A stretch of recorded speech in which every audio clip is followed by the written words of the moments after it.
Ladies and gentlemen, welcome to the 442 podcast. I'm Azar Madani, and as always, I am joined by the wonderful Tommy Sandy. Oh, hello, guys. And the absolutely smashing Tony O. Morning, boys. Fitting description, Azar. I'm having a wonderful morning. I'm just Tell the good listeners what you did. I'm looking at my phone here, and it's not great. It's not great. I answered Uzer's message to everyone awake. Phone slipped from my hand, and yeah, I'm sure you can imagine the rest. Wonderful. Like you held on to it about as well as Kasper Schmeichel held on to that ball over the weekend. Yeah, Arsenal haven't even played this weekend, and I'm already having a pretty shitty morning. But oh, Tony, we all know that it started on Thursday. And sure. We will be getting to that. Yeah. It was a 4-4-2 derby week, I guess, with Chelsea, Man United playing, and then Arsenal. that was last week. We already discussed that. No, I'm not talking about discussing it. I'm saying in the space of a week we had a 4-4-2 derby, and Arsenal were the ones who came out as the laughing stock of the pod. No surprise there. Only fitting for that. Yeah. Anyway. It's like we're back to the first few episodes that we recorded. Yeah, where Arsenal are the only ones who don't have their shit figured out. But yeah, it was fun while it lasted. I think I capitalized. If you watch the Chelsea game this week, I don't think they had their shit figured out either. Oh, that's definitely not. But we don't need to talk about that. We don't need to talk about that just yet, right? I mean, we kind of. For once, I'm the only one who's happy to be on this podcast. Oh yeah, that's right. I don't like this, Tony. No. You're not actually. He's basking. Oh, gentlemen, gentlemen, both your times will come. Mm-hmm. But I think we should get right into it, because not only do we have a full weekend slate of games, we also have a whole bunch of games from midweek. We're going to kick things off with Man United 1, Crystal Palace 0, Ralf Rangnick's boys getting a win, getting a clean sheet, controlling a game, which is something I don't think I've seen from United since maybe week 1 against Leeds. Is that the last time they kept a clean sheet? I can't remember them keeping a clean sheet. No. I was saying control a game. I know, but I'm just wondering, when's the last time they even kept a clean sheet? It's been so long since I've seen that. I think that was our third clean sheet of the season. Jeez, De Gea. No. You're not turning this against me. I'm happy. Fred has remembered that he's Brazilian. One training session, one 45-minute training session under Ralf Rangnick, and he's already bending them in with his weak foot. It was a great finish. Yeah, I'm wondering how invested I should be in this United loving that Uzer's currently on. But look, let me enjoy it. I've had a very difficult 2 months. Yeah, I need this. That's not long. That's not long at all. I've had a very difficult 5 years. But anyway. United it was a competent performance. With a team like United. No. I'm not going to claim they blew the doors off or anything. It's a 1-0 win. It's a controlled win, and honestly, after one training session, I was more than happy to see that. Yeah, I think most coaches, what they tend to do when a team's lost their way, like United they clearly had under Ole in the last couple of months. They tend to focus on defensive organization. It's the easiest thing to fix. It's the easiest thing to coach. And with a team like United, you just basically, if you can keep clean sheets, you win games because there's so much attacking talent. I mean, I say so much attacking talent. Fred being the one to come up with the goal is a bit left field. But, yeah. Actually, no, he was playing center mid. Okay. If Tony had another phone, he would have broken it. Thank you, Tommy. Thank you for enabling me. You'll get Tony one. You'll get Tony one time. Genuinely painful. Yeah, maybe next week you'll get Tony with a nice one. Yeah. Anyway, yes, well done, Uzer. It was a great finish. Really surprising. I thought it was deflected when I first saw it because I was like, "There's no way Fred hit that cleanly." But off his weak foot. Yeah. Turns out Fred might actually be Brazilian. Who knew? But found his passport at the bottom of the drawer. Yeah. Yeah, it just sucks, man. Because now I'm all alone again. Just like, yeah. Anyway, I thought this would happen. To be honest, I thought if you got a competent manager, that this team, I really feel like they should be getting top four with the talent they have, and I think they will. But yeah, it's going to be interesting to see how this plays out for the rest of the season. It is one game. United pressed really well in the first half, I think, the first 30 minutes. But you could see that because they've played so many games in the last few weeks, or they're just not used to playing this way, but that energy that they started with in the first half hour seemed to fade, right? I think it might be a case where they also... with that kind of high pressing style, they need to pick and choose their time to initiate their press. But that first 30 minutes was just complete all-out pressing. Palace couldn't get out, and they forced, during the game, 12 total turnovers in the opposition final third, which is almost double what they have in any other single game this season.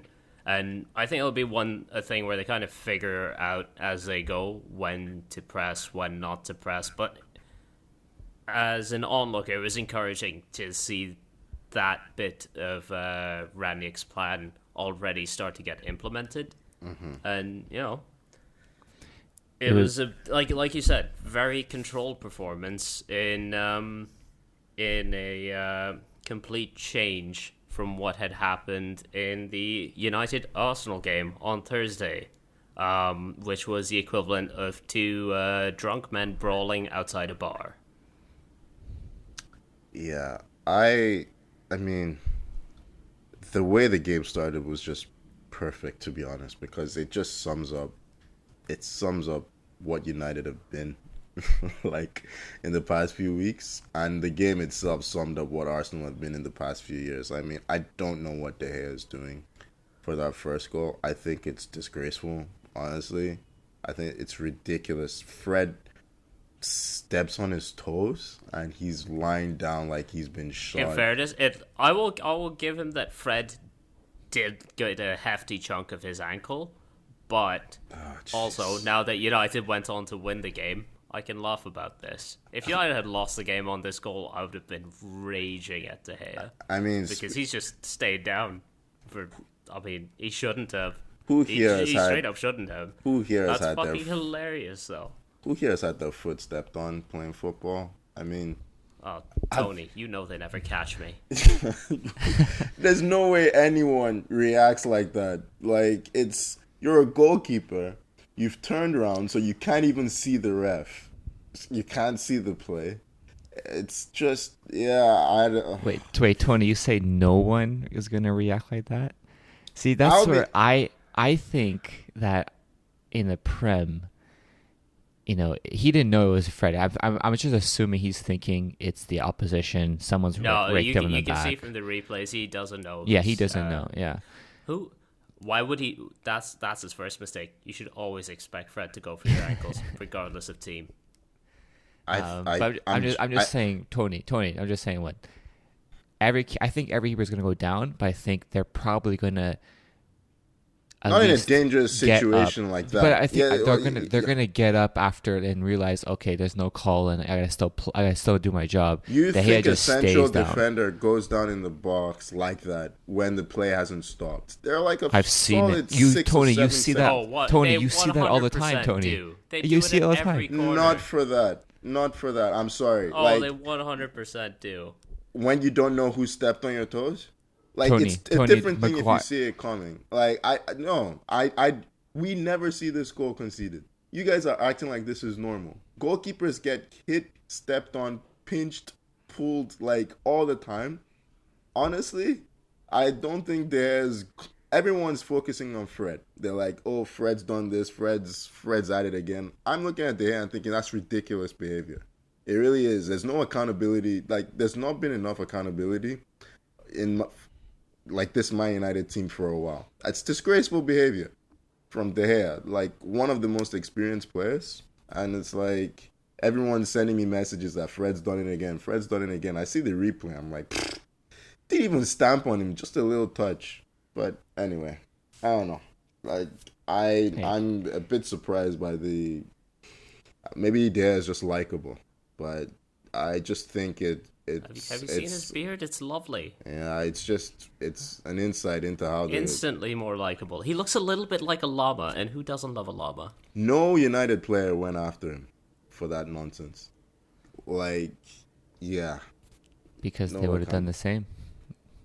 If you say, I just think it's ridiculous. I mean, hey, Tony, I'm with you. I think it's ridiculous too, especially from a goalie, because like you just gotta, the play's still alive. You gotta keep going. But I see that not every game, but you see that a defender gets hit and he falls on the ground. Play keeps going. Eventually they get up, but it happened with Maguire, I think, in this Palace game. But I think that was a head injury. He stayed down. Come on, man. That's different. That is not the same thing, Tommy. Listen, what are you talking about? The whistle didn't. He got whacked in the. He had to come back with bandages. The whistle didn't go. Tommy, the whistle didn't it's go. Not about I'm moving on from this. No, now we've exhausted this discussion. All right, we're moving on from this. There was so much more that happened in this game. I mean, Fred getting an assist and then winning a penalty. Absolute insanity. There was Aubameyang missing another clear chance, like gaping chance that he should have put away. You have Odegaard scoring also a really nice goal and then acting a complete idiot down the other end of the pitch. This entire game was batshit. So I think Fred's involvement in the second goal plays into what happens on the penalty. I think Arteta must have highlighted that Fred was making runs into the box, and it was important that those runs be tracked. And I think Odegaard panicked when he saw Fred make that late run for the third goal, and it's a completely stupid decision. Martin Atkinson, he made no calls in this game. Like, referees now, they just leave things to VAR. How do you need a replay to give that penalty? I'm fuming. Like, right away, I'm like, the fuck has he done? Like, there's no way that's not going to be given. Like, you can argue it's well done by the ref for not calling so that VAR can give it, but then it's like, why do you even need refs? No, then what's the point of the ref? Yeah. Just have a VAR come over the PA speakers every time there needs to be a foul called. Yeah, it's ridiculous. But, yeah, 5 goals. I think maybe maybe 2 goals came from. Actually, no. Even Ronaldo's, was it Ronaldo? No, Fernandez's goal didn't really come from great United play. It came from Ben White kicking the ball straight to, I think it was Ronaldo. I don't know. It's just a really bad football match that just, yeah, it felt like Arsenal could get in United's box anytime they wanted if they could just put 5 passes together, but. There seemed to be just no sense on either side. Arsenal have a big problem this season with the senior players. They're not stepping to the plate. Like, our young players are bailing us out over and over and over. Aubameyang hasn't scored in 2 months. Partey's been shit recently. He looks injured to me. Probably hasn't gotten over that challenge against Chelsea in the what was it? I think it was pre-season. Lacazette, he had one good game and he's kind of faded away. I mean, we keep relying on. Martinelli was the only Arsenal player that emerged with any credit in that second half. He was really good, I felt. I don't want to go in on Aubameyang again because what's the point? He's just finished. He's washed. And we need a new striker. But I am a bit worried now. Arsenal had a good run, but we have a game today against Everton. Another game in the northeast. Are Everton in the northwest or north? Whatever. Northwest, right? Yeah. But we don't win that game, it could start to get ugly. We have a run of winnable fixtures. We need to pick up 5 or 6 wins from the next 6 games. Because United are... Should we... I was going to say, should we do a prediction for that game right now? Sure. Why not? You guys can dance at my expense. Go ahead. I think Arsenal... I think we forget how bad Everton are. But I think Arsenal win this one comfortably. 2-0. 2-0, yeah. It's always wonderful the way fans of other teams predict your team's result comfortably, my ass. You know, Aubameyang scores 2, Tony. How about that? He breaks his 2 match out. It's not going to happen. I hope he doesn't play. Congrats, Tony. That's been jinxed. Calvert-Lewin is still out, right? Yeah. Yeah, then I don't see Everton taking anything from this. I don't think it'll be as comfortable as Tommy does. I'll go 2-1 to Arsenal. Yeah, I was going to say, I feel like I always say 1-1, but... Hey, you were right before, weren't you? So... I was right before about 1. I think you're right about your 1-1 before. Yeah, I forget the game now. Which time? Yeah, which time? This is all that Tony predicts. Tony loves himself. Hey, I did read that, I don't know how serious the rumors are, but Arsenal were potentially in for Calvert-Lewin, which would be a pretty sweet signing if they could manage to pull that off. Yeah, it's speculation at this point. Yeah, I'm going a very disappointing 1-1. I can see it. Look, we can only hope. In terms of disappointing results, I mean, Tommy's going to be the only one disappointed by this. Back to the weekend games. West Ham 3, Chelsea 2. Tommy, can you please explain why you didn't watch your own team's game? Yeah, what's that about? There's a lot to be disappointed in this game, but it's I anticipated. I know somehow admit between this. all of this, all of Mendy and Jorginho and everything else, I'm most disappointed in you. Honestly, why start your Saturday morning off with such disappointment? I kind of knew it was gonna happen, so I decided I'm gonna do a. You are pessimistic every week. You are pessimistic every week. We're not buying that excuse. Come on now. You couldn't run after the game? Every Saturday morning, 9 a.m. is the run time. I can't miss it. That's just you gotta get your Saturday morning runs in there. Terrible time to go for a run. It's not ideal. It's not ideal, but hang on. Wasn't this the game was at 7:30? Wasn't this the early kickoff? What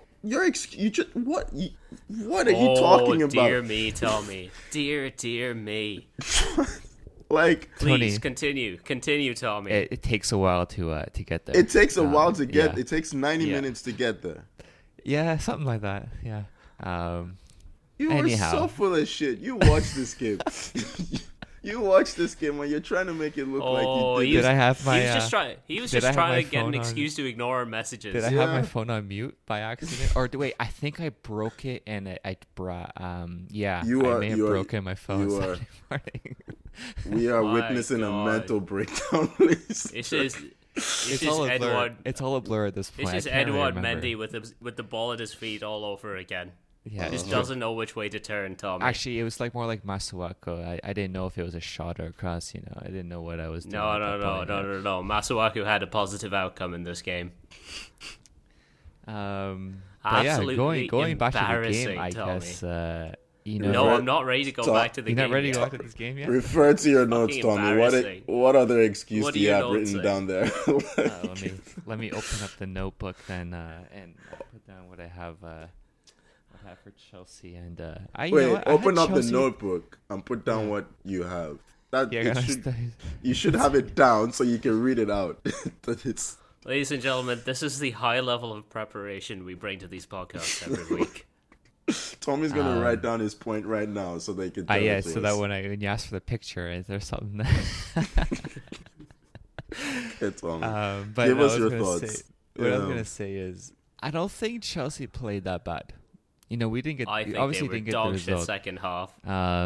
but I think there were some individual mistakes that cost us this game, and in particular from Jorginho, who made I guess it wasn't the worst back pass, but it definitely wasn't the best. No, you can't fully I'm not fully should blaming. kick I'm not that fully away. blaming Jorginho. It's I'm not just saying like it you wasn't said, it's not a the great best. back pass, but he has time to just boot that. Mendy away could just for a boot it throw. away first time. Exactly right. I Why do he think doesn't? I do think it's a pretty bad pass actually, because I don't think Mendy. I'm not saying it's a good one, but I'm saying like the blame is shared there. Yeah, 100%. I think the way he gave the pass made it difficult for Mendy to clear it first time. So he kind of needed to take a touch to make sure he didn't blast it at Jared Bowen. Because if you look at it, Bowen's right on him, like before he can kick it. But having made the space, he then tries to take Bowen on with his strength, and it's just like, no, kick it out. We all know a fucking goalie that thinks that they're an outfield player and will try this shit. We've all played with goalies like this, and goalies need to learn. This will teach them more. This needs to happen to more goalies. Are you joining Tommy's campaign? No, Keylor Navas is a good goal. Keylor Navas is a good goalie. He would never. I don't. But goalies need to learn. You're there to protect the goal. Pep's got it in all their heads. Pep's made them think they're all proper footballers now. No, you wear gloves for a reason. The coaching message is goalies are your first attackers, right? So, come on now. Let them play. It leads to exciting moments like this. I'm all for it. It's been the first time, I think, since we've signed Mendy that he's had a kind of howlers like this, because he had another one later in the game, which I'm sure we'll talk about. But he's been like midweek against Watford, where we stole 3 points. He saved it. He saved us in that game. Watford were all over us, and we scraped out a win there. And then this game, you know what? I wouldn't say. Yeah, I guess you could say he kind of cost us some points there. But in the middle of this game, we had a beauty Mount goal. Ziyech, I should say, sends a ball across, and Mount just first time volley. Not as good as Bernardo Silva's from midweek against Aston Villa, but a sweet finish nonetheless. Yeah, I didn't think. Yeah. Oh, no, you're going. I didn't think West Ham played that well, actually. I think they, like you said, they capitalized on Chelsea's mistakes. But, even David Moyes comes out. But one thing, though, is like the second half of this game, I can't remember Chelsea creating a single chance. Like, they brought on Lukaku, and I forgot he played. Just like, honestly, nothing happened. They just did absolutely nothing in the second half. West Ham looked more dangerous to me. Jared Bowen especially was hunting them down. Yeah, the thing with West Ham is they they play with high tempo. They're very high energy, just constantly running, and that's why they're fourth place right now. I think they're still fourth place.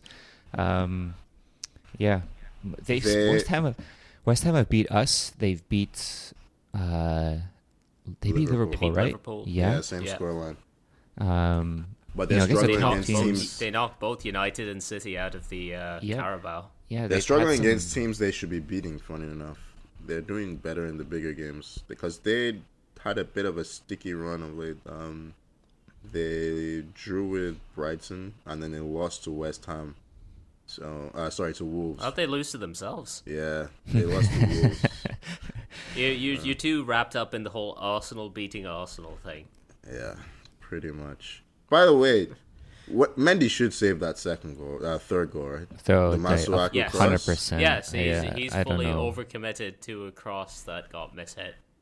But when you look at it, even his reaction, it's weird. He can't believe it. He got hands to it too. He just kind of puts it into his net. I think he needs to go with one hand. Actually, I think he needs to go with one hand. I think that's the problem.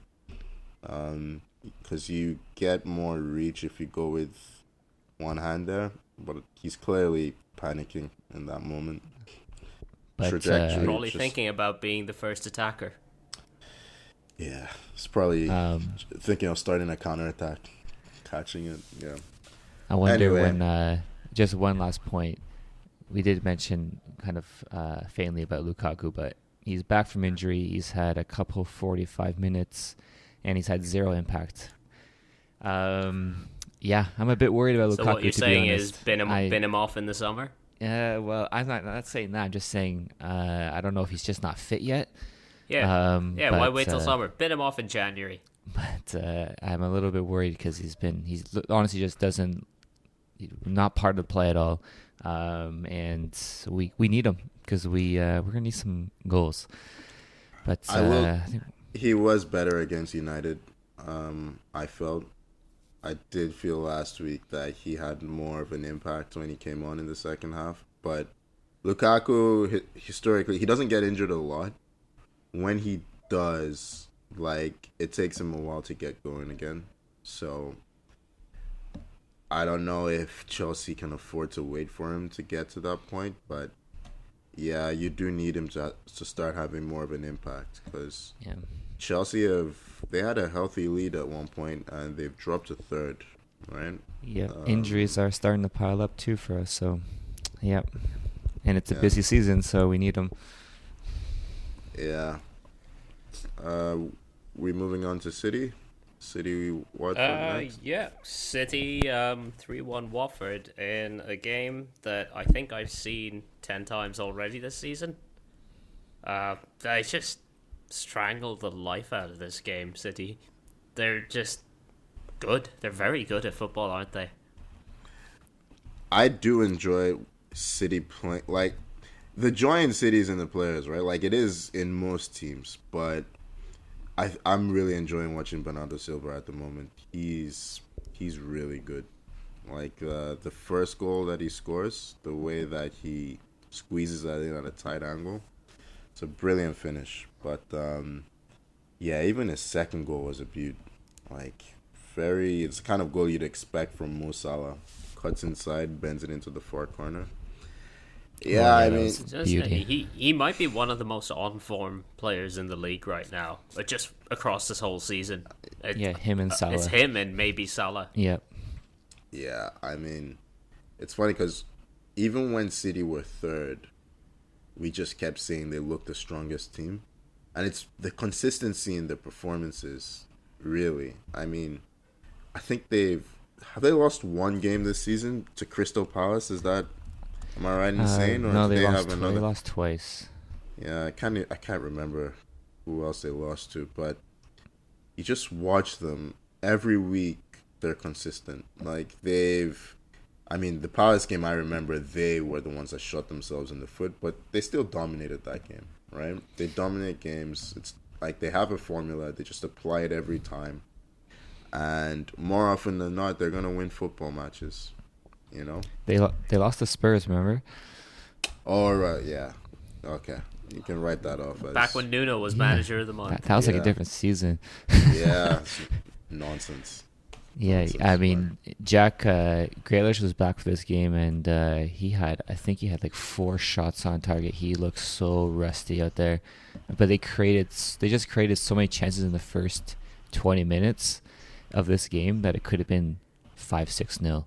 Easily. Yeah. City are they very can efficient. afford to carry players who are slightly rusty like Grealish because they just have so much quality everywhere else. Raheem Sterling's coming into form now. I'm so happy for him, man. Yeah, Sterling. I really like Sterling. I think Grealish was he was the false 9, right? Am I right in saying? Yep. Yeah. So that's got to be the way you squeeze them both in because, I think Sterling. I prefer Sterling on the right, honestly, because not a lot of players know how to play that side, but he's really good at that. But if they can get Grealish and Sterling in the starting 11 playing well together, who knows? They could go to a different level. But look, Watford's not. It's not the test that City are going to be measured with this season. They've been pretty bad all year, barring one significant game. Yeah. Tell that to Chelsea midweek too, as well. You won that game, so barely. No. Anyway, They'll have tougher tests. Watford are not a good team defensively. They've got some quality going forward. Emmanuel Dennis looks quite a good player. Ismail Assar, though I think he was injured for this game. Joshua King is like a lower Premier League level striker, and good one at that. But a team like that, they're just not very solid defensively, and City were always likely to pick them apart. Like the moment the first one goes in, it kind of feels like it's done. Yeah, they're the form team in the league. 5 wins in their last 5 games. It's kind of looking similar to what they did last season, where they just gained some momentum. But hopefully Chelsea and Liverpool can stay with them for a few more games. And yeah, that's going to be the key. Speaking of Liverpool, Tommy, you're just interrupting my segues now. That's ridiculous. Go on, my apologies. Go on. First you go off for a run during your own team's game. Now you do this. Liverpool 1, Wolves 0. Late winner from Divock Origi. I feel like we've seen that one before. Yeah, I wonder when they build the statue for Origi. Man's gonna fuck around and get a statue built. Yeah. It's ridiculous. Yeah. It's funny because it always felt like Liverpool were going to find a way in this game. They kept creating chances. Not clear-cut chances. Jesus, what was Jota? Yeah, there was one, yeah. I mean, Diogo Jota. Former Wolves man. What a chance to stick it to his old team. Maybe that's why he missed. Maybe it was, trying to make Conor Cody look good. But it's always those moments where a player does something like that. You're like, well, now there's something that I see in Sunday League. You know what I mean? There's that moment. He had an open net. Once the keeper collapsed, he had an open net, and he just needed to shoot it. He didn't just have an open net. He had a solid 5 seconds of open net. Yeah, well, no, because the 2 players came back on the line, right? Well, they were also when they were on the line, they were standing center. right next to each other. Right it's not even like yeah. they split up the goal into 2 halves between them. They were standing right. It was Cody and I forget who else, but they were shadowing each other almost. Yeah, so there was more than half the net to aim at. Yeah, so initially the net's open, but it's at an angle, so I think maybe he's afraid of missing. But it just felt like the closer he got to the goal, the more likely it was to miss. I mean, it's good defending to get back, I guess, but I don't know. I can't explain that miss. I feel it's the worst miss I've seen this season, just for the amount of time that he had. You don't expect that at Premier League level. That seems like... You say that now. That sounds like you're throwing the gauntlet down to Aubameyang. Yeah. I really don't want to talk about Aubameyang because I might go off. I will keep bringing him up. You have no idea how angry I get watching this guy. It's just, I'm not... Oh, no, trust me. I do have an idea. Yeah, I'm not taking the bait. Liverpool, they got a... We know the real reason you smashed your phone. They got a bit of a break, I think. Nuri, he'd had a fantastic game against Salah. Salah hadn't had a sniff all game. And then he has to sub off through, I don't know, sheer exhaustion. I think in the 90th minute. And former Liverpool man Hoover comes on. And it's not great. It's not good defending. First of all, I don't know what he's doing pushing forward in the first place. No one had been doing that in that Wolves defense. And then he runs back. I mean, it's a great touch from Salah, but come on, man. You can't be beaten on the first touch against Mo Salah like that. Have you not been watching the league this season? And, Origi does what Origi does. Like you said, Hoover is former Liverpool, and I'm not saying he threw the game. Because, that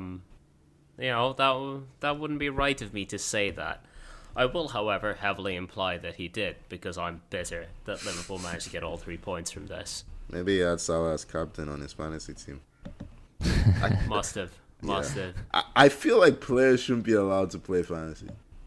Cause it's such a massive conflict of interest. Yeah. It can't be right. Yeah, but yeah. But it's just fantasy though. There's no real money on it. Everyone's playing for free, right? I mean, you don't know if people have put bets on in their I guess we are implying nothing. We're implying nothing. We're just just we're speculating. We're speculating. We are not speculating. We're implying nothing. You know what? Tony is definitely speculating. Okay. It is funny because I think Reguilon came off injured in this game, and he came out and said, "Don't worry, fantasy owners. What do you mean he came off injured in this be okay. game? I'll be okay." No, in the Spurs game, he's like, "I'll be okay, guys. Don't take me out of your team." It's like, oh, that's nice. You know, I like that from players. I just like I'd like Reguilon to know that based on that, I'm not taking him out of my team, and if he is actually injured to the point where he's going to be missing a few weeks, I'm going to need an apology. Yeah. Anyway, do we want to move on to Spurs since Reguilon's kind of taken over the discussion? Yeah, I mean, they beat Norwich 3-0. And yet somehow the talking they're point finding is... a little bit of form. Yeah, they're finding a bit of form. Mora's got himself an absolute peach of a goal. Son had a lovely goal. A man who did not have a goal was Harry Kane. Yeah, he's looked crap. He has one goal this season in the Premier League. I like how you stopped to measure your words and then you came up with crap. Well, I was gonna say shit, but I enjoyed that. I was gonna say shit, but it's just he's been worse than shit. He's been crap. We mark the podcast as explicit. You can say shit. No, Spurs are shit. Like, I don't want to tie him in with that. Like, let him have a word on his own. Yeah, I don't think Kane wants to be tied in with Spurs at this point. That is a fair point. But he looks like he can't sprint. Like, I look at him, he's sprinting, and I'm like, you're not picking up any pace. Like, he's like when you play FIFA and you have your players in like the last 5-10 minutes of the game where they're absolutely gassed. Except that's him all game. His ankle must be fucked. Like, how many times has he rushed back from injury? I tell you, he's lost shooting power. He's lost sprinting power. He might retire there. Because in this form, who's touching him? Like, honestly, he has, 3 or 4 years left on his contract, right? Yeah. Maybe he's tanking his play on purpose to decrease his value and get sold. I don't know. I mean, how do you explain someone who went from being the top goal scorer and a top assister last season, if I'm correct, or I may be wrong about that? I'm wrong about that. I'm correct. Okay, never mind. He went from being that player to this. I don't know. Like, how does that happen? Is it all just mental? He's just a shell of what he was. Yeah, it's because we were saying this during the first few games of the Euros as well, where we're just like, Kane, it doesn't look right. He looks tired. He looks leggy. It's not quite working out. But that kind of went away once he started banging in the goals in the knockout stages. Went away for you guys. Not for me. He hasn't looked right for a long time. Even when he's scoring. Well, no, I was saying in just like the general conversation. Yeah. But thank you for immediately throwing us under the bus. It's why we appreciate you. We know any bus comes by, you are ready. It's always a pleasure, is it? Yeah, thank you. Yeah. I've lost my train of thought. It's just buses on the mind now. The fact is from the Spurs game is this. Kane bad. Yeah, Spurs are bad too. If Norwich had any decent quality up top, they would have scored this game because Spurs are still, they still have a lot of space in that defense. They are conceding a lot of chances. They got a clean sheet just because it's Norwich. And they're 5th place just because every other team around them is just as crazy right now. If they win their game in hand, they're 4th. They go up to 4th. So it's a crazy league this year. That's a damning indictment on all the other teams around them. Yeah, and their game in hand's against Burnley, right? That was the game that was called off. Yeah, that's right. Yeah. Yeah. Yeah. It's weird. It's just it's there for anyone who wants to take it. I mean, if Man United can figure it out, I expect them to take it. But the fact that Arsenal, Tottenham, and who else? I mean, the fact that Arsenal and Tottenham are still in the running shows... West Ham are up there. Well, West Ham, I understand. They've been good. But, like, Arsenal and Tottenham have been crap this season. There's that word again. And somehow they're still in the running. I mean, they've alternated between crap and fairly solid at the back before sometimes turning back into crap. Yeah. So. That's the thing. You have, if you have a good run right now in this league where you win, say you go on like a 3-game stretch, you're moving on the table big time. That's how tight it is. Yeah. I mean, one team that is moving up the table is Aston Villa, and they just beat Leicester 2-1 yesterday. All the talking point from this game is just the disallowed goal on the stroke of half-time. For those that didn't see it, I believe a header comes across from just past the right-hand post towards Kasper Schmeichel, who palms it out into the 6-yard box, then tries to get a hand down on top of it, and just a tenth of a second after he gets his hand down on top of it, a Villa player smashes it into the net. Now, the question is, was that ball under control? So the rule is a goalkeeper is considered to be in control of the ball with the hand or hands when the ball is between the hands or between the hand and any surface. Example, ground or own body, which in this case would be the ground, or by touching it with any part of their hands or arms. But the key point here is except if the ball rebounds from the goalkeeper or the goalkeeper has just made a save, right? And somehow this rule was read out and everyone was like, oh, okay, referee's decision makes sense. Good refereeing. And I'm just like, that rule, I think, has been made in such a way that if the goalkeeper has a ball in their hands and then puts it on the ground but still has their hand on it, then they're considered to still be in control, right? Like, that's my interpretation of the rule. But you cannot watch that incident and convince me that Schmeichel's in control of the situation. He's not. Like, so he's I think the issue with the misunderstanding of this rule comes up because when it was announced during the broadcast, during halftime, whatever what the rule was, they only read the first half. They didn't read the second half of the sentence, which explained unless the ball is rebounded off the goalie, which is what happened in this case. Yeah. And Schmeichel did not have his hand on that ball for any length of time. Like, it was only in, like, super slow-mo that you could see him get his hand down, then the kick comes afterward. It was about a tenth of a second, maybe. Yeah. Like, that's not under control for me. Yeah, that's basically him just making a save at this. Because you can't tell me Schmeichel wants to be in that situation, right? Like, it's great acting. Because he sees the ball go in and he's like, oh, my hand was kicked. He starts rolling all over and the refs bought his story. It's nonsense. I mean, thankfully, Villa got the win. Because did you hear the crowd's reaction when they watched the replay? They were fuming. Oh, my God. Man. They were livid. Yeah. It's... Sometimes common sense should be applied. Like, it's just... You can look at a situation and understand that the goalie is not in control. You don't Wait, Tony, a common sense rule amongst Premier League referees? Yeah, that's too much. Yeah, that's never going to happen. I mean, I feel like I'm not asking for too much, but, it's, yeah. I don't know. I would rather talk about it again because the reffing in the league has been, we already talked about Atkinson's performance. Oh, by the way, how the hell does Tomiyasu not get a penalty on Maguire? Yeah. Conspiracy Tony's back. We've gone back. Here we go. Yeah. I don't know how Tomiyasu doesn't get a penalty after Maguire drags him down. But anyway, Yeah. It didn't cost Villa. It's because they're ref differently. Yeah. I keep saying it. You guys keep mocking me, but the evidence is piling.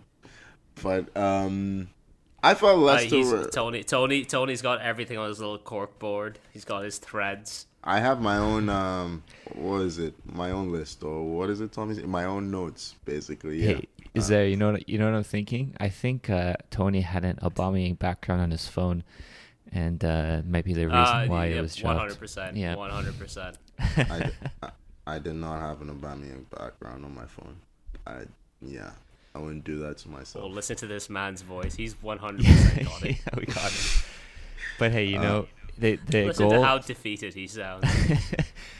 Thankfully, that goal did not cost Villa because they probably could have won this game a lot more comfortable.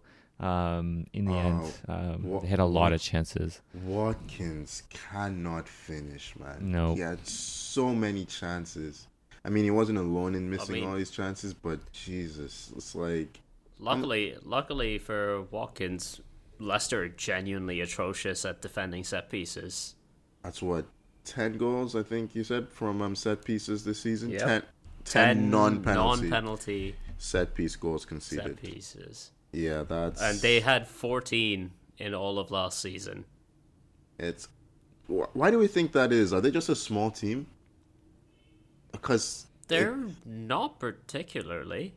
Well, Evans is pretty tall, right? Look at some of the mistakes that they were making on the second goal. Soyuncu just never looks at the man that he's marking, even though the man is behind him. Yeah. He just never takes a look over his shoulder.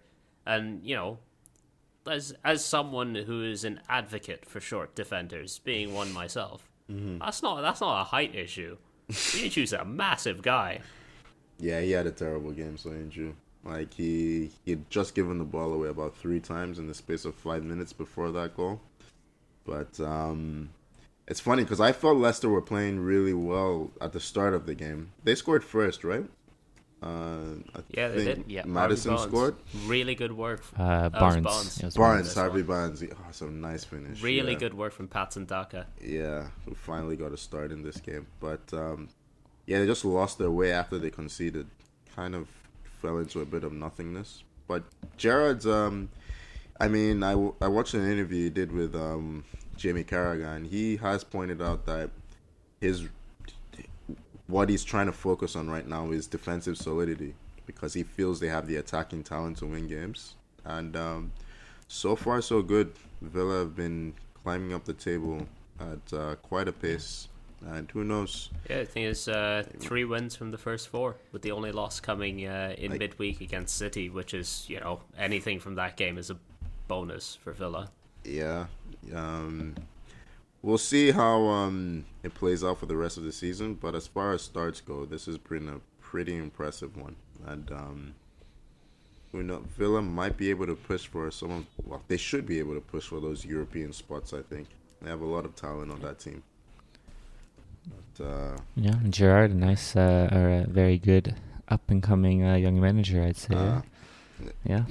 I mean, you're just gonna keep repeating that line every week. Every week, yeah.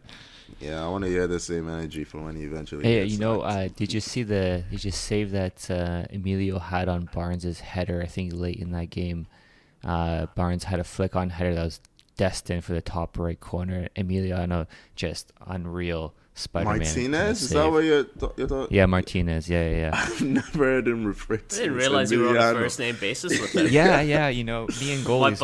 My buddy Emmy. Me and goalies are really tight. Yeah, ever since Navas. It was a great. I thought that was in. I thought that was in. That was a great top save. Yeah, it's a great header. Barnes is a really good player, but fabulous save for Martinez. But yeah. Nice. It's looking dicey for Rodgers at Leicester right now. It's been a slump ever since the tail end of last season. Yeah. Lampard to Leicester, maybe, eh? Lampard. Why would they do that to themselves? I think there's there is a chance, I guess. But I feel like Leicester would look at someone like Graham Potter first before going to Lampard. But who knows? Potter's in a job. Lampard isn't, so it might be easier to get. We'll see. But well, they barely they're still in a rut of form though. Brighton. don't know if you want to go to that game next. Yeah, they drew 1-1 with Southampton. Late equalizer from Neil Maupay. Won the game on XG again. Brighton. Yes, yeah. They're like a light version of City, where I keep watching the same game over and over again from them, where they'll dominate for the most part, miss a bunch of chances, and then come away with the draw. Yeah, I think Maupay scored a late equalizer in the midweek game against West Ham as well. Am I right in saying that? Yeah. No, you're right. Yep. Yeah, they're leaving it late, but they're picking up vital points. I mean, did say that their aim has to be avoiding a relegation battle this season, right? Considering the start they've made, a nice, comfortable mid-table finish would be welcome, I think. But they haven't won in a while. I don't think they've won in the last 5 games. Am I right? Maybe more. No, more, it's longer than that. Yeah, it's longer than that. It's like 2 months. Yeah, it was September 11, I think. We said was the last time they won. So that's nearly 3 months. But they have picked up a few draws recently, and every point counts when you're trying to stay in this league. So yeah, I expect them to pick up a few wins soon, but they do have they have lost their center backs to injuries too. Who was it? Dunk picked up an injury, I believe, this game. And they got Spurs next. Duffy picked up an injury, I think is what happened. Yeah, Duffy. And so I don't know. They might still be in a spot of bother with their upcoming fixtures. So a little worry there for Brighton for sure. Yeah, my concern is definitely with the fixtures that they've been drawing. It's teams that, you can draw a few of those, but you should also pick up a couple of wins along the way. It's, they're not drawing with, the cream of the crop. I think they're drawing with teams around them and below them. They have Tottenham next. So I think that's actually a really good game to see where they're at, because they tend to play well in the bigger games, but yeah, Tottenham have been in some kind of form, so we'll see how that goes. I mean, one team that threw the form book out the window were Newcastle, who picked up their first win of the season against Burnley. Yeah, they're off the bottom of the league. Their first win, they beat Burnley 1-0. How are you feeling about Burnley? You said they'd be picking up wins at this point. That's what? I mean, no on wins the in the last balance 4. of play, on the balance of play in this game, I think they were probably better than Newcastle. It's just that makes not it a worse. great. That makes it worse. Yeah, it doesn't make it better, but I don't know. I have faith in Sean Dyche. He's been here before. He knows what he's doing with this lot. The injury to Cornet is worrying, though. Yeah. He's been at the center of so much good that Burnley have done this season that if he's out for a while, that spells trouble. Did you guys see the goal to this game? Where Pope went up? Nick Pope just goes up, high points the ball really well, but just comes down on top of a Newcastle player and loses it. That's great finish by rough. Wilson. That's a rough mistake to make. If we were using common sense, I would say he had more control than Schmeichel did on the goal. When he actually had it in his hands. I would not be surprised if the ref called a foul on that play for the Newcastle player just for being under him. I would not have been surprised. That would be ridiculous to give a foul for that. Where's he supposed to go? Where is the application of common sense there, Tom? Yeah, protecting keepers, protecting goalies. That's what I'm saying. No. Nick Pope uses his control to drop the ball on a Newcastle player's head. There was no challenge. He dropped the ball on his head. I know what you're trying to say, but I'm just surprised there wasn't more, a little bit more to this. But hey, Wilson, hats off to him. He stayed alert and he had a beauty finish in the top corner. Hey, look at that, Newcastle. They got their first win, and what is it? Newcastle, Burnley, Norwich, all on They've 10 points. shot at the up bottom. the table to 19th. Yeah. Not too far though. Not too far from safety. No, what? 3 points off? Yeah, just 3 points. 17th place right now. They play West Ham next, so do we think they? I mean, you never know with West Ham, but yeah. Yeah, you were saying West Ham do not perform as well against the bottom teams, so Everton, there's that's that. 16. Fucking hell. Hey, yeah, and you still think it's gonna be 1-1 there, Tony? Before we get too far into the table, we do have one last game to cover, and that is Leeds 2, Brentford 2. Patrick Bamford marking his return from injury with the late equaliser. Yeah, I mean, I think Brentford would be quite disappointed to not win this game, having come from behind, I think, to take the lead. Some really nice goals in this game, but yeah, just looking up, 90 plus 5, Bamford. Wow, what a return!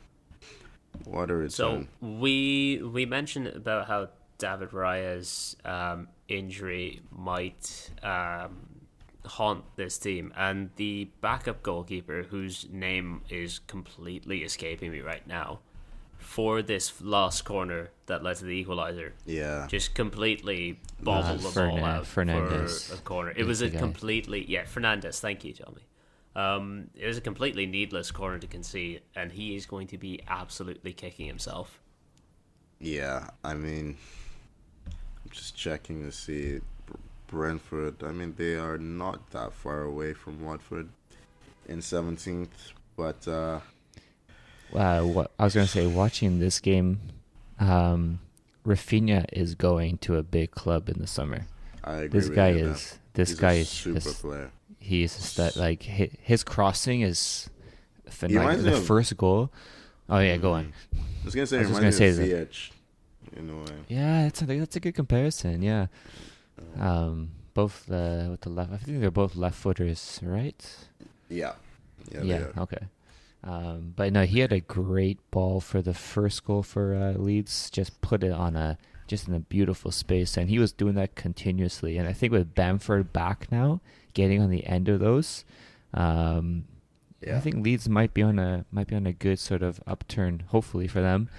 But yeah, Rafinha, that's a player I'd love to have on Chelsea. What? You stop stockpiling all the Yeah. attacking How did you midfielders. arrive at? I did not see that coming. With all the attacking midfielders you want another? Yes, Yeah. please. Greedy bastard. Yes, please. Why don't you get a center forward that can actually score some goals? Start with that. You don't need another attacking midfielder. But anyway. Every center forward we sign, they just become shy in front of net. Yeah. Lukaku will get You're his so greedy, Tommy. Champions League title challenges. Still complaining. Yeah. Take a dip Gentlemen. in my world. See what happens. Yeah, gentlemen, do we want to?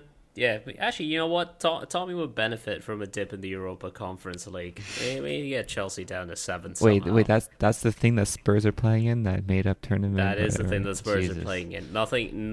There's nothing worse than that, will yeah. Nothing will keep you humble, like having to travel to the Arctic Circle for a game on Thursday night. Yeah. Gentlemen, do we want to take a quick look at the league table before we sign off? Because we're 15 game weeks into the season and it's taking shape. Yeah, where do you want to start? Start at the top, I guess, eh? City, first place. I mean, none of us are shocked. I mean, it's a 3-team title race right now. It's only 2 points separating City in first, Chelsea in third, Liverpool sandwiched in between. I mean, I'm hopeful that we can have a proper title race. I think we will. Yeah. I think we will, yeah. I think we have 3 strong teams this year. And but I do think City will win. I felt it for a while. I think we've all kind of felt they were favorites. And yeah, just looking at that table, Liverpool are a bit too erratic, and I think the AFCON's gonna hit them hard. Losing Salah and Mane, that's a big loss. It's a big loss, and we'll see if Origi can keep it up in their absence. But I'd expect City to. History says no. Yep. History says no in terms of Origi. He'll score your important goals, but don't ask him to have a proper run of form. Yeah, he's better as a super sub. Are City missing any players due to AFCON? I can't just think off the top of my head. Any key players? Mahrez. But he's you just replace him with one of like 4 other players. Yeah. I mean, I'm looking at the top 3 out of, if I was like, can they keep this up? Can those top 3 keep winning and make it a title race? Initially, I was gonna say I don't know if Chelsea can keep up. Shut up. Hey. I'm not sure if they can. But then you think about Liverpool, and they do have to deal with AFCON with Mane and Salah gone, and yeah, Tony, I agree. I think they're gonna struggle because Firmino hopefully will be back for them. They'll have Jota, but that does not replace Mane and Salah. And who do they have to come in for Mane and Salah? Really, on the wings. Origi. Yeah, it's I don't know. I feel like they probably will struggle. Chelsea what? I'm worried. Ziyech, right? That's it. Yeah, I'm worried that City will maybe run away with this come January. But hopefully it's a good title race because I think it'd just be super exciting. But yeah. I think Chelsea will push them all the way. I think City have a bit more about them, but I think Chelsea will push them all the way. But we'll see. We'll see. We need Chelsea Lukaku to step up. That's what we need. Moving on down the table a little bit, we have, I'd say, 4 teams currently in the mix for that 4th spot. You have West Ham, Spurs, United, and Arsenal, all 4 points apart. Arsenal currently, obviously, with the game in hand that's being played today, and Spurs having a game in hand that still has to be scheduled against Burnley. I don't think Arsenal. It's a weird mix of teams that are always that. Other than West Ham, the other 3 have been in various stages of crisis at different points in the season. Mm-hmm. I think unless Arsenal sign a striker, I don't think we can. We can stay in the race with that 4th spot. I think 5th or 6th is what is the best we can get because we have no threat up front, and you're only as good as your forwards. And right now, our forwards are a couple of kids who are fantastic, but a couple of strikers who are anything but. So I think Man United have the strongest team of all those teams down there. I think they will come 4th. I think they have too much quality. And I think when the schedule gets a bit condensed, I think that quality is gonna tell. I don't know. I don't know if you guys agree. I see United finishing 4th. Yeah. Easily. I shouldn't say easily, but I just Spurs. I can't see them to get.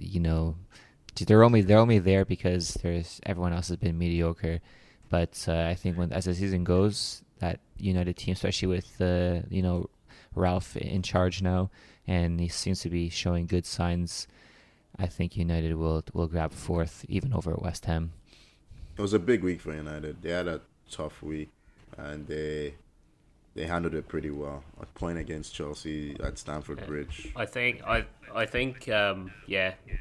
very after Carrick came out of his 3 games with 2 wins and a draw, that draw coming against Chelsea at the time league leaders, I'm feeling better about United's prospects for 4th. If let's say we'd lost to Chelsea and then lost to Arsenal, I wouldn't be feeling very good about it. Yeah. Do we think Villa can make a push for the Europa League spots? Well, that's the thing. The table is so condensed from Wolves onwards, because Wolves are sitting 2 points behind Arsenal with 21 points, and then you get all the way down to even down to Southampton in 15th are on 16 points. That's just 5 points behind Wolves. I think any of those teams, Leicester in there on 19 points, Leicester and Villa can both, if they look, Villa are on the up. Leicester, if they can sort their shit out, can make a push for those European spots as well. It's not out of the question yet for them. Leicester have conceded 27 goals. That is a lot. Yeah, their defense has been a mess. But, yeah, I don't think Wolves have the firepower to really stay in the race for the European places. They've only scored, 12 goals this season? Which, yeah, they don't concede a lot, but, yeah, goals tend to win you games. So, I don't know. I think Villa... Your bets would surely be on Villa and Leicester, but the Leicester one seems very dependent on them figuring themselves out. Oh, it's been a bit stale, right? Like, what's going to change for Leicester? There's one win in their last 5 right now. Well, they could get Tielemans back. Who else is injured for? I think they have Fofana or... but Fofana's out long term, right? So yeah, okay. I don't think... Tielemans, this funk was there when Tielemans was playing, right? Like, he's definitely been a miss, but we can't pretend like they were winning, like playing well when he was there. Like, they had that United game that sticks out in the memory where Tielemans scored that wonder strike, but they've been in a funk all season. Looking back on that game as well, that seems to have been more Man United playing into their hands, less Leicester. Is more. That game seems more indicative of the issues at Man United than Leicester doing anything particularly well. Yeah, you look at the games prior to that; they had drawn with Palace, drawn with Burnley, lost to Brighton, right? Like, they were not in form. So I don't know. We'll see, but I look at Leicester and I see great attacking talent. You know, Barnes, Maddison. Maddison is in good. I mean, they've been shit defensively, but he's in good form. He looked good against Villa as well. He could have had a couple goals. Yeah, he's had a good couple of games. Yeah, but they have the attacking talent. They just got to sort that defense out for Leicester, and I don't know. Is it a new manager that comes in that like Gerrard did with Villa, and he solidified the defense? And like you said, Tony, in the interview, Villa have the attacking talent, and Gerrard's just saying he's coming in there to short defense. Mm-hmm. I think Leicester have attacking talent too, just as good, and they just need someone to come in, maybe to shore up that defense, or maybe they just make a signing in January that kind of maybe sparks them. But it's an iffy one because you can kind of see it go both ways, where they continue to struggle. Maybe they eke out a win against a top team and get 3 points, but they have a good squad. Definitely a team that can push for Europe. I think them and Villa will be kind of going neck and neck for the majority of the season. Yeah, I mean that kind of leaves us with the bottom 5. You've got Burnley, Newcastle, and Norwich all on 10 points apiece in the relegation zone. 3 points above them, Watford, and on 15 points, just 5 points clear of the relegation zone. You have Everton. Yeah. Like, that's the description. That's a description for Everton. Yeek. That's spot on, man. It's not working. Like, this is the worst possible outcome that could have happened with Benitez in charge. How is Rafa still there? He's got to be gone. If they lose to Arsenal, he's got to be gone after that, surely. Right? 100%. Just stick Duncan Ferguson in charge for a couple of weeks and find a replacement. I think they already binned off their director of football. Yeah, I was going to say that. Yeah. And in fairness, like, his managerial appointments have been bad. Marco Silva did not work out. Carlo Ancelotti tailed off after 2 months. Benitez, baffling. It's been a mess. Just a mess. The signings have been just terrible. Yeah. But who do you think? I think Norwich and Newcastle are gonna go down. Unless Newcastle go big in the January window, which I guess is a possibility. I'm predicting Watford to join them. What do we? I'm still gonna back Burnley to survive. I trust Dyche to guide that team. He knows, he's so experienced with it, and he knows what they're good at what their limits are, and he's good at playing, pushing them to those limits and not taking those steps further that can get you in trouble. I think they'll finish above Watford. You know what? I've changed my mind. I think Burnley will go down. Oh, is it just because I think they'll stay up? You want to spite me? No, I just look at Watford has scored 20 goals, and I just think teams that score a lot, they have the potential to pick up points if they can figure the defense out, right? Burnley, teams that can't figure their defense out always go back down to the Championship. You saying Arsenal are going down to the Championship? I mean, you know what? I can only hope. Yeah, I'm looking at those teams above, and I'm wondering who can get dragged in with, say, Burnley, Newcastle, Norwich. I think for the season run, they're going to be in that relegation battle. Like, none of those teams are getting out of it. Watford, I agree, they're going to be in there as well. But I'm not convinced I still think Southampton can get pulled in. Yeah, I'm not convinced by Southampton. I was going to say Southampton is the one team that I think can. If we're talking about goals, they are a team that's goal shy as well, and not a particularly strong squad either. So I can see Southampton being one of those teams that gets dragged in there, and I'm still not sold on Brentford completely, and maybe they're just another one more injury away from being really in that relegation battle. So I do think Newcastle, Norwich will be relegated. They're not getting out there, and I think I'm on the side of with Zer and Burnley have experience here, and they'll find their way out. And I think a team like Southampton or Watford or even Brentford is going to be that third team that gets relegated. Yeah. Well, gentlemen, I think that that covers everything we had to chat about today. All that there is left to say is please follow us on Instagram and Twitter at 442, and please subscribe wherever you get your podcasts. Apple Podcasts, Spotify, YouTube, Google Pods, wherever you want to find us, we're there. Well done, Azar. Thank you for joining me. Well done, Azar. You got through it this week. Oh. Last week. My Yeah. call just dropped right at the end of that for a second, but at the risk of pissing off Microsoft Teams, we should probably finish things up. Thank you for joining me, Tommy. Pleasure as always, guys. And thank you for joining me, Tony. Always a pleasure, boys.